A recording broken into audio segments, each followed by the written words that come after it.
आरोग्यवारी पंढरीच्या दारी, पनवेलमधील डॉक्टरांचा स्तुत्य कार्यक्रम। रायगड जिल्ह्यातील पनवेलमधील पनवेल डॉक्टर्स जनरल प्रॅक्टिशनर्स असोसिएशनच्या वतीने आरोग्यवारी पंढरीच्या दारी ही संकल्पना घेऊन पनवेलमधील डॉक्टर्स आज दिनांक 16 जुलै 2024 पंढरपूर येथे वारकऱ्यांच्या सेवेसाठी रवाना झाले। ही सर्व मंडळी वारीसाठी आलेल्या वारकऱ्यांचे मोफत आरोग्य तपासणी आणि औषधोपचार करणार आहेत। सदर डॉक्टरांच्या वारीसाठी पनवेलमधील नामांकित डॉक्टर गिरीश गुणे यांच्या हस्ते आरोग्य देवता धन्वंतरीची पूजा करून आणि श्रीफळ वाढवून या वारीला सुरुवात करण्यात आली। पनवेल डॉक्टर्स जनरल प्रॅक्टिशनर्स असोसिएशनचे अध्यक्ष डॉक्टर वैभव मोकल यांच्या अध्यक्षतेखाली निघालेल्या या वारीमध्ये असोसिएशनचे सचिव डॉक्टर विवेक महाजन, उपाध्यक्ष डॉक्टर वैष्णवी नाईक, खजिनदार डॉक्टर संदेश बहाडकर, डॉक्टर्स कमिटीचे कोर मेंबर सभासद आदी मान्यवर रवाना झाले। यावेळी ज्या सदस्यांनी या वारीसाठी योगदान दिले त्या सर्वांचे डॉक्टर वैभव मोकल यांच्या मार्गदर्शनाखाली डॉक्टर गिरीश गुणे यांच्या हस्ते शाल आणि सन्मानपत्र देऊन सत्कार करण्यात आला। महामुंबईसह मिलिंद खारपाटील, पनवेल।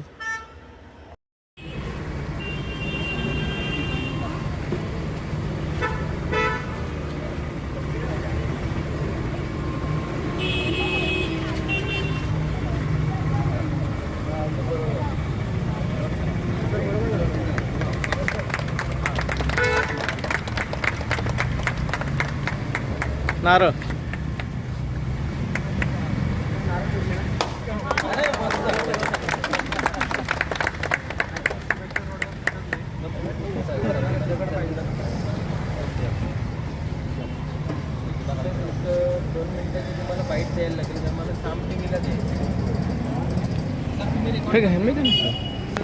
सर इकडे या, बाकीचे सगळे मेंबर पण इकडे या। लेडीज तिकडे उभे राहा लाईनशी, मी सांगतो तसे।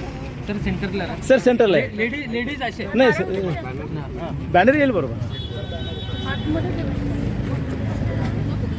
तुम्ही एका साईडला लेडीज राहा, सगळ्या लेडीज एका साईडला आणि सगळे जेंट्स एका साईडला राहा। सरांना थोडंसं पुढे घ्या फक्त। हा बस बस बस।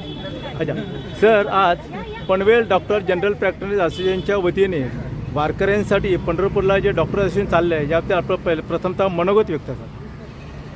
पनवेल जनरल प्रॅक्टिशनर डॉक्टर्स असोसिएशनच्या वतीनं जी पंढरीची वारी, डॉक्टरांची पंढरीची वारी होती आहे ती भाविकांची आरोग्यसेवा करण्याच्या उद्देशाने होते आणि जवळजवळ 40पेक्षा जास्त पनवेलमधील जनरल प्रॅक्टिशनर्स ह्या बसमधनं वेगळ्या स्वरूपाची औषधं घेऊन पंढरपूरला जात आहेत आणि उद्या वारीच्या दिवशी, आषाढी एकादशीच्या दिवशी वेगवेगळ्या भाविकांना जे काही गरजा असतील त्यानुसार औषधोपचार करणार आहेत आणि अतिशय स्तुत्य असं हे काम हे जनरल प्रॅक्टिशनर्स असोसिएशन करत आहे। माझ्याकडनं त्यांना शुभेच्छा।